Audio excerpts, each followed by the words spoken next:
ಸಮಸ್ತ ಕನ್ನಡಿಗರಿಗೆ ಕನ್ನಡ ಬರೆದಿದ್ರೂ ಪರಭಾಷಾ ಗೌರವದಿಂದ ಕನ್ನಡ ಯೂಟ್ಯೂಬ್ ಚಾನಲನ್ನು ನೋಡಿ ಪ್ರೋತ್ಸಾಹಿಸೋ ಎಲ್ಲ ಯೂಟ್ಯೂಬ್ ವೀಕ್ಷಕ ವೃಂದಕ್ಕೆ ಚಂದ್ರಬಾಯಿ ಮಾಡುವ ನಮಸ್ಕಾರಗಳು.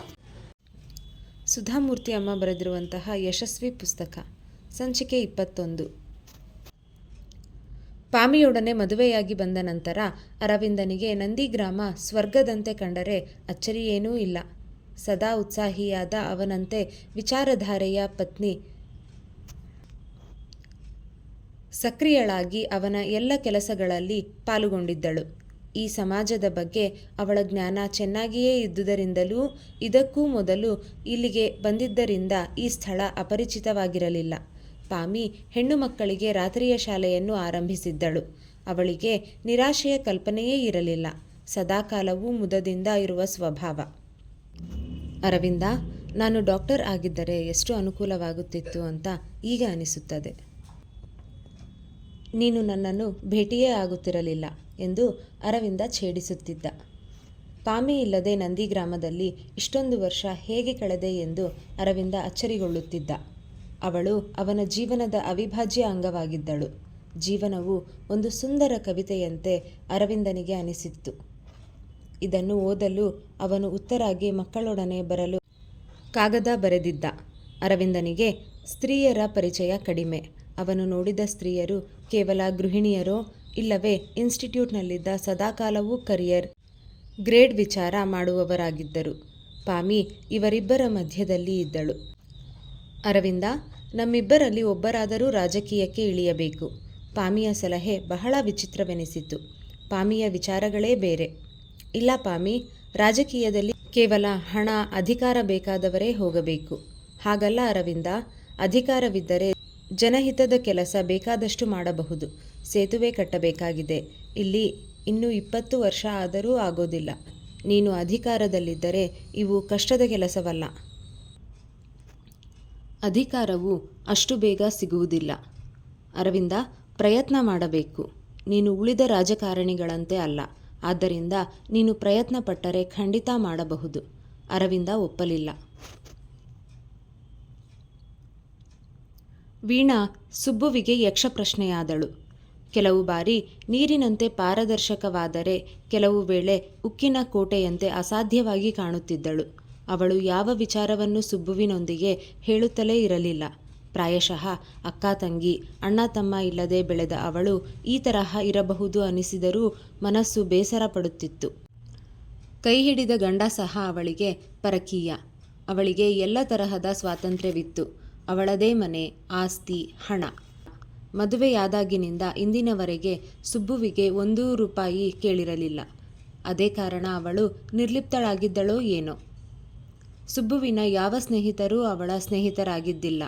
ಸುಬ್ಬುವೇ ಉತ್ತರ, ಜಾನಕಿ, ಸುಮಿತ್ರೆಯ ವಿಚಾರ ಹೇಳಿದರೂ ಯಾವ ಕುತೂಹಲ ತೋರಿಸುತ್ತಿರಲಿಲ್ಲ. ದಿವಾನರು ರಿಟೈರ್ ಆದ ಮೇಲೆ ಸುಬ್ಬುವಿಗೆ ಈ ತರಹ ನಿರ್ಲಿಪ್ತ ವ್ಯವಹಾರ ರೂಢಿಯಾಗಿತ್ತು. ಮೈಯ ಮಾಟ ಕೆಡಬಾರದು ಎಂದು ವೀಣಾ ಎಷ್ಟೊಂದು ಮುತುವರ್ಜಿ ವಹಿಸುತ್ತಾಳೆ. ಸೌಂದರ್ಯವೇ ಜೀವಾಳ ಎನ್ನುವಂತೆ ಜೀವಿಸುತ್ತಾಳೆ. ಮನೆಯಲ್ಲಿ ಕನ್ನಡದ ಯಾವ ಹಬ್ಬ ಹರಿದಿನದ ಆಚರಣೆ ಇಲ್ಲ. ಕೇವಲ ದೀಪಾವಳಿಯ ಲಕ್ಷ್ಮೀ ಪೂಜೆ ಒಂದನ್ನು ಮಾಡುತ್ತಾಳೆ. ಉತ್ತರಾಳ ನೆನಪು ಸುಬ್ಬುವಿಗೆ ಬರುತ್ತದೆ.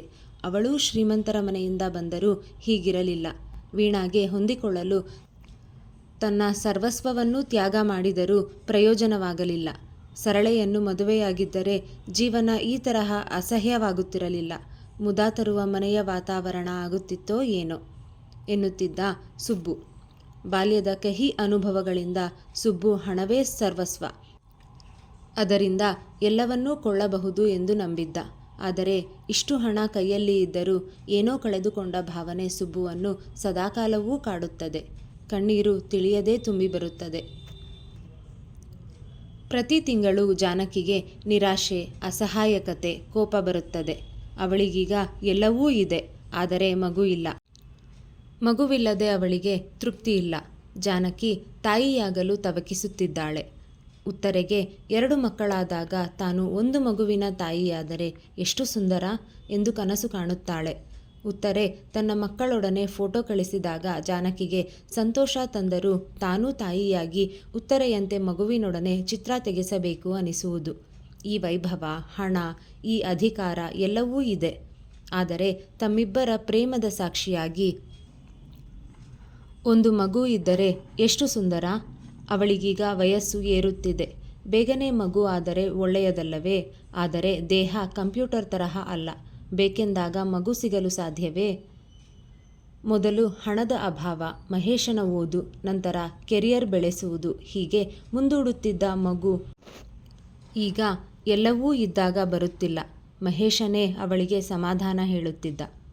ಜಾನಿ, ನಾವಿನ್ನೂ ಮುದುಕರಾಗಿಲ್ಲ. ತಾಳ್ಮೆ ಬೇಕಲ್ಲ. ರಾಮನಿಗಾಗಿ ಕಾಯುತ್ತಿರುವ ಶಬರಿಯಂತೆ ಜಾನಿ ಕಾಯುತ್ತಿದ್ದಾಳೆ.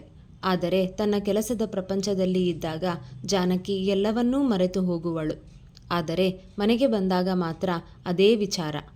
ಇದೊಂದು ವಾರ ಬಾಸ್ಟನ್ನಿನಲ್ಲಿ ಇದ್ದರೆ ಅವಳ ಕೆಲಸ ಮುಗಿಯಿತು. ಇಲ್ಲಿಂದ 3000 ಮೈಲಿಯಾಚೆ ಇರುವ ಅವಳ ಮನೆಯ ಪರಿಸ್ಥಿತಿ ಅವಳಿಗೆ ತಿಳಿದಿರಲಿಲ್ಲ. ಜಾನಕಿ ಬಾಸ್ಟನ್ನಿನ ತನ್ನ ಆಫೀಸಿಗೆ ಬರುವಾಗ ತಲೆ ಸುತ್ತಿದಂತೆ, ಕಾಲು ಸೆಳೆದಂತೆ ಅನುಭವ. ಅವಳ ಮನಸ್ಸು, ದೇಹ ಎರಡೂ ಎಂದಿನಂತೆ ಇಲ್ಲ ಅನಿಸಿತು. ಅವಿರತವಾದ ಶ್ರಮ, ದೇಹಕ್ಕೆ ವಿಶ್ರಾಂತಿಯ ರುಚಿಯೇ ಗೊತ್ತಿಲ್ಲ. ದೇಹ ಎನ್ನುವುದು ಯಂತ್ರವಲ್ಲ. ಜಾನಕಿಗೆ ಮೊದಲ ಬಾರಿಗೆ ದಣಿವು ಅನಿಸಿತು. ಪ್ರಾಯಶಃ ಮೀಟಿಂಗ್ ಮುಗಿದ ಮೇಲೆ ಡಾಕ್ಟರರನ್ನು ಕಾಣುವುದು ಒಳ್ಳೆಯದು ಎಂದು ವಿಚಾರ ಮಾಡಿದಳು. ವೈದ್ಯರ ಕೊಠಡಿಯಿಂದ ಹೊರಬಂದಾಗ ಜಾನಕಿಯಾಗಿರಲಿಲ್ಲ. ಹಕ್ಕಿಯಂತೆ ಹಾರುವ ವ್ಯಕ್ತಿಯಾಗಿದ್ದಳು. ಸುತ್ತಲಿನ ಜಗತ್ತೆಲ್ಲ ಸುಂದರವಾದ ಕಾಮನ ಬಿಲ್ಲಿನಂತೆ ಕಾಣಿಸಿತು. ಜಾನಕಿ ತಾಯಿಯಾಗಲಿದ್ದಾಳೆ. ಶಬರಿಗೆ ಶ್ರೀರಾಮನ ಆಗಮನವಾಗಿತ್ತು. ಅವಳಿಗೆ ಇನ್ನೇನು ಬೇಕು? ಒಳ್ಳೆಯ ಪತಿ, ಸ್ವಂತ ಮನೆ, ಇಷ್ಟು ಒಳ್ಳೆಯ ಕೆರಿಯರ್ ಮಾಡಿದ್ದಾಳೆ. ಇನ್ನು ಮಗು. ಅವಳ ಲೋಕವೆಲ್ಲ ಸಂಪೂರ್ಣವಾಗಿದೆ. ಜಾನಕಿ ಸ್ವಪ್ನ ಲೋಕದಲ್ಲಿ ವಿಹರಿಸುತ್ತಿದ್ದಾಳೆ. ಅವಳಿಗೆ ಮಗುವಾಗುತ್ತದೆ. ಆಗ ತಾಯಿ ತಂದೆ ಬಂದು 1 ವರ್ಷವಿರುತ್ತಾರೆ. ತಾನು ಅರ್ಧ ದಿನ ಕೆಲಸ ಮಾಡುತ್ತಾಳೆ. ಮಗು ದೊಡ್ಡದಾದಾಗ ಮಹೇಶನ ತಾಯಿ ತಂದೆ ಮೊಮ್ಮಗುವಿನ ವಾಂಚಲ್ಯದಿಂದ ಬರುತ್ತಾರೆ. ಮಗು ಗಂಡಾಗಿರಬೇಕೋ ಹೆಣ್ಣಾಗಿರಬೇಕೋ? ಯಾವುದಾದರೂ ಸರಿ, ಸುಂದರವಾಗಿರಬೇಕು, ಆರೋಗ್ಯವಾಗಿರಬೇಕು. ಜಾನಕಿ ಎಂದೂ ಕನಸು ಕಾಣುವವಳಲ್ಲ. ಆದರೆ ಈಗ ಕನಸಿನ ಲೋಕದಲ್ಲಿಯೇ ಇದ್ದಾಳೆ. ಆಫೀಸಿನ, ದೇಶದ, ಕಾಲದ ವಿಚಾರ ಮರೆತು ಹೋಗಿದೆ. ಇನ್ನೆರಡು ದಿನಗಳಲ್ಲಿ ಅವಳ ಕೆಲಸ ಮುಗಿಯುತ್ತಿತ್ತು. ಅವಳ ಪ್ರಯಾಣವೂ ನಿಶ್ಚಿತವಾಗಿತ್ತು. ಆದರೆ ಜಾನಕಿಯ ಸಂತೋಷ ಈ ಬಾರಿ ಕೆಲಸಕ್ಕೂ ಒಪ್ಪಲಿಲ್ಲ. ಆದ್ದರಿಂದ ಕೆಲಸ ಮುಗಿಯುವ ಮುನ್ನವೇ ತನ್ನ ಊರಿಗೆ ಹೊರಟಳು. ವಿಮಾನವು ನಿಗದಿಯಾದ ವೇಗದಲ್ಲಿ ಹೋಗುತ್ತಿದ್ದರೂ ಜಾನಕಿಗೆ ವೇಳೆಯೇ ಸರಿಯುತ್ತಿರಲಿಲ್ಲ ಎನಿಸುತ್ತಿದೆ. ವ್ಯರ್ಥವಾಗಿ ವೇಳೆ ಕಳೆಯುವುದು ಅವಳ ಸ್ವಭಾವವಲ್ಲ. ಆದ್ದರಿಂದ ಮುಂಬರುವ ಮಗುವಿನ ಹೆಸರನ್ನಾದರೂ ಬರೆಯಬೇಕೆಂದು ಯೋಚಿಸಿದಳು. ಯೋಚಿಸಿದ ಯಾವ ಆಲೋಚನೆಯೂ ಹಾಗೇ ಉಳಿಯುವುದಿಲ್ಲ. ಕೂಡಲೇ ಕಾರ್ಯಗತ ಮಾಡುವುದು ಅವಳ ಸ್ವಭಾವ. ವಿಮಾನದಲ್ಲಿ ಮಗುವಿನ ಹೆಸರಿನ ಯಾದಿ ಮಾಡತೊಡಗಿದಳು. ಈ ಸಂತೋಷ ಮಹೇಶನೊಡನೆ ಹಂಚಿಕೊಳ್ಳುವುದು ಬೇಡವೇ? ಫೋನಿನಲ್ಲಿ ಹೇಳುವುದು ಬೇಡ. ತಾನೇ ಸ್ವತಃ ಮಹೇಶನ ಎದುರಿನಲ್ಲಿ ಹೇಳಬೇಕು. ಅವನೂ ಸಂತೋಷದಿಂದ ಕುಣಿಯಬಹುದು. ಎಂದೂ ಕೆಲಸದ ವೇಳೆಯನ್ನು ಮೊಟಕುಗೊಳಿಸದ ಜಾನಕಿ ಅನಿರೀಕ್ಷಿತವಾಗಿ ಇಂದು ಕೆಲಸ ಬಿಟ್ಟು ಲಾಸ್ ಏಂಜಲ್ಸ್ಗೆ ಪ್ರಯಾಣ ಮಾಡಿದಳು. ಬೆಳಗಿನ 9 ಗಂಟೆಯಾದರೂ ಮಹೇಶ್ ಇನ್ನೂ ಹಾಸಿಗೆಯ ಮೇಲೇ ಇದ್ದ. ಅವನು ಸೂರ್ಯವಂಶಿ. ನಿನ್ನೆ ರಾತ್ರಿಯ ಪಾರ್ಟಿಯ ಪ್ರಭಾವ ಇನ್ನೂ ಕಳೆದಿಲ್ಲ. ಪಾರದರ್ಶಕ ನೈಟ್ ಡ್ರೆಸ್ ಧರಿಸಿದ ಸಾರಾ ಅವನ ಬದಿಯಲ್ಲಿ ಪುಸ್ತಕ ಓದುತ್ತಾ ಸೋಮಾರಿಯಾಗಿ ಮಲಗಿದ್ದಳು. ವಿಶಾಲವಾದ ಅವರ ಮನೆಯಲ್ಲಿ ನೀರವ. ಜಾನಕಿ ಮನೆಗೆ ಬಂದಾಗ ಬಾಗಿಲು ಹಾಕಿತ್ತು. ಅವಳ ಹತ್ತಿರ ಇದ್ದ ಡೂಪ್ಲಿಕೇಟ್ ಬೀಗದ ಕೈ ಸಹಾಯದಿಂದ ಶಬ್ದವಾಗದಂತೆ ಬಾಗಿಲು ತೆಗೆದಳು. ಒಳಗೆ ಬಂದು ನೋಡಿದಾಗ ಜಾನಕಿಗೆ ಅಚ್ಚರಿ. ಕಾರ್ಪೆಟ್ ಮೇಲೆ ತಿಂಡಿ ತೀರ್ಥಗಳು ಬಿದ್ದಿವೆ. ವೈನ್, ವಿಸ್ಕಿ ಬಾಟಲು ರಾತ್ರಿಯ ಕಥೆಯನ್ನು ಹೇಳುತ್ತಿವೆ. ರಾತ್ರಿ ಯಾರು ಊಟಕ್ಕೆ ಬಂದಿರಬಹುದು? ಸಿಗರೇಟ್ ಪ್ಯಾಕ್ ಅನಾಥವಾಗಿದೆ. ಈ ತರಹದ ಕೊಳೆ ಯಾರು ಹರಡಿರಬಹುದು? ಶಿಸ್ತುಪ್ರಿಯ ಜಾನಕಿಗೆ ಓಕರಿಕೆ ಬಂದಂತೆ ಆಯಿತು. ಮಹೇಶನ ಮೇಲೆ ಹಿಡಿಸಲಾರದಷ್ಟು ಕೋಪವೂ ಬಂದಿತ್ತು. ಆದರೂ ಕೂಡಲೇ ಸಮಾಧಾನ ತಂದುಕೊಂಡಳು. ತಾನು ಬರುವುದು ಅವನಿಗೆ ಗೊತ್ತಿರಲಿಕ್ಕಿಲ್ಲ. ಇಲ್ಲವಾದರೆ ಮನೆಯನ್ನು ಓರಣವಾಗಿ ಇಡುತ್ತಿದ್ದ. ಅವಳು ಬರುವುದು ಮಂಗಳವಾರ ಎಂದು ನಿಗದಿಯಾಗಿತ್ತು. ಇಂದು ರವಿವಾರ ತಾನೇ? ತನಗಿರುವ ಸಂಭ್ರಮದಲ್ಲಿ ಮಹೇಶನನ್ನು ಇಂದು ಜಾನಕಿ ಕ್ಷಮಿಸಿದ್ದಳು. ಮಲಗುವ ಕೋಣೆ ಮಹಡಿಯ ಮೇಲಿತ್ತು. ಜಾನಕಿ ಮೃದುವಾಗಿ ಏರುತ್ತಾ ಬಾಗಿಲು ತೆಗೆದಳು. ಮಹೇಶ್, ನಿನಗೊಂದು ಸರ್ಪ್ರೈಸ್ ಗಿಫ್ಟ್. ಜಾನಕಿಗೆ ಮುಂದೆ ಮಾತನಾಡಲು ಆಗಲೇ ಇಲ್ಲ. ಒಳಗಿನ ನೋಟ ಅವಳಿಗೆ ನಂಬಲಾರದಂತೆ ಕಾಣಿಸಿತು. ಸ್ವಪ್ನವಲ್ಲ ತಾನೇ? ಅದು ಸುಳ್ಳು ಎಂದು ಗೋಡೆಯ ಮೇಲಿನ ಗಡಿಯಾರದ ಗಂಟೆ ಉಲಿಯಿತು. ಮಹೇಶ್ ಬೇರೊಬ್ಬ ಹುಡುಗಿಯ ಜೊತೆ ತಮ್ಮ ಹಾಸಿಗೆಯಲ್ಲಿ ಮಲಗಿದ್ದಾನೆ. ಜಾನಕಿಗೆ ಕ್ಷಣಾರ್ಧದಲ್ಲಿ ಇದೇನೆಂದು ತಿಳಿದು ಹೋಯಿತು. ಮಹೇಶ್, ನೀನು? ಇಷ್ಟೇ ಹೇಳಿದ ನೆನಪು ಜಾನಕಿಗೆ. ಆಯತಪ್ಪಿ ಮೆಟ್ಟಿಲ ಮೇಲಿಂದ ಕೆಳಗುರುಳಿದಳು ಜಾನಕಿ. ಜಾನಕಿ ಬಿದ್ದ ಶಬ್ದಕ್ಕೆ ಮಹೇಶ್, ನೀನು ಎಂದು ಅರಚಿದ್ದಕ್ಕೆ ಮಹೇಶನಿಗೆ ಎಚ್ಚರವಾಯಿತು. ಮಹೇಶ ಕೆಳಗಿಳಿದು ಓಡಿ ಬಂದ. ಯಾವ ಕ್ಷಣಕ್ಕೆ ಮಹೇಶ್ ಹೆದರುತ್ತಿದ್ದನೋ ಅದನ್ನು ಈಗ ಎದುರಿಸಬೇಕು. ಯಾವುದು ರಹಸ್ಯವಾಗಿಡಬೇಕೆಂದಿದ್ದ ಅದು ಬಯಲಾಗಿತ್ತು. ಈ ರಹಸ್ಯ ಅವರಿಬ್ಬರ ಜೀವನವನ್ನೇ ಸುಡುವುದು ಎನ್ನುವ ಅರಿವು ಅವನಿಗಿರಲಿಲ್ಲ. ಜಾನಕಿಯ ಕೈಯಲ್ಲಿಯ ಪರ್ಸ್ ಈ ರಭಸಕ್ಕೆ ತೆರೆದು ನೆಲದ ಮೇಲೆ ಬಿದ್ದಿತ್ತು. ಅದರಲ್ಲಿಯ ಸಾಮಾನುಗಳು ಹೊರಬಿದ್ದಿದ್ದವು. ಅದರಲ್ಲಿ ಬೇಬಿ ಆ್ಯಂಡ್ ಚೈಲ್ಡ್ ಕೇರ್ ಪುಸ್ತಕವೂ ಮಕ್ಕಳ ಹೆಸರಿನ ಪಟ್ಟಿಯೂ ಅನಾಥವಾಗಿ ಬಿದ್ದಿದ್ದವು. ಅಂತೆಯೇ ಜಾನಕಿಯ ಕನಸು ಕೂಡ ನೆಲ ಕಚ್ಚಿತ್ತು. ಜಾನಕಿ ಕಣ್ಣು ತೆರೆದಾಗ ಆಸ್ಪತ್ರೆಯಲ್ಲಿ ಇದ್ದಳು.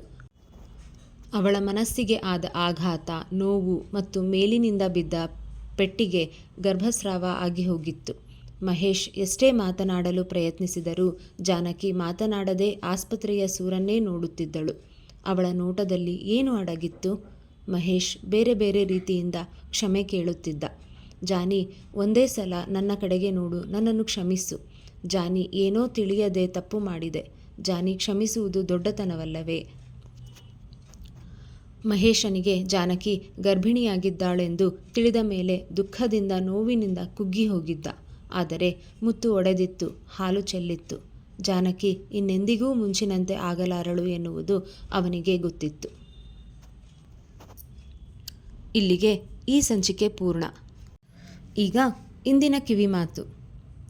ದುಷ್ಟ ವ್ಯಕ್ತಿಗಳ ಸಿಹಿ ಮಾತುಗಳ ಮೇಲೆ ತಪ್ಪಿಯೂ ವಿಶ್ವಾಸವಿಡಬಾರದು. ಯಾಕೆಂದರೆ ಅವರು ತಮ್ಮ ಮೂಲ ಸ್ವಭಾವವನ್ನು ಮರೆತಿರುವುದಿಲ್ಲ. ಹುಲಿ ಹಿಂಸೆ ಮಾಡುವುದನ್ನು ಬಿಡುವುದಿಲ್ಲ. ಚಾಣಕ್ಯ. ಧನ್ಯವಾದಗಳು. ರಾಧೇ ಕೃಷ್ಣ.